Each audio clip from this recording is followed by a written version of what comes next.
All right, guys, I got to go to work. I got to get my butt to the airport, so let's make this short and quick. You guys voted on C. We're going to go with C. Steve and I looked at materials around the shop that we could use to manufacture this little rascal, and we've laid it all out on the table. And we've gone over all of your comments. And somebody brought up the point that if it had caseless ammunition, it would not use a magazine, that it would actually use some kind of a cylindrical loading system. So we said, well, let's go with that, and let's create some kind of a breech load that would go through the stock of the rifle, where you would actually load in a tube, and they would be a consumable item. You would just load them and throw them away, and it would also play into that whole scenario that the gun could actually expand and contract.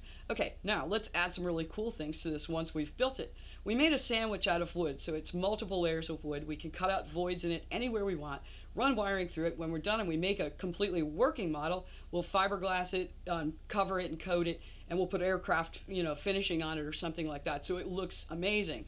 But in fact, it's actually junk. So anyway, in true, bad seeds fashion.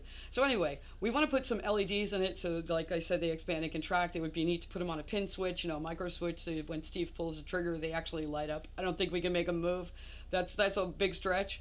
Okay, we're going to tear apart a flashlight, probably just use a bulb out of that. But let's talk about voltage, power, LEDs. Should we buy them or should we cannibalize a flashlight? We can go with 9 volts. We have a 7.2 battery out of an old RC car that still works.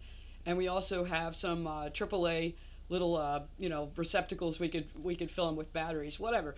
But anyway, let's say I'm trying to cover all the bases on everything that we thought of, going over all you guys' comments. So that's where we're at right now. I got to get my butt to work. So vote on it quick so that I can look at the votes when we come back, and hopefully Steve and I will get some time to start building on this thing tonight.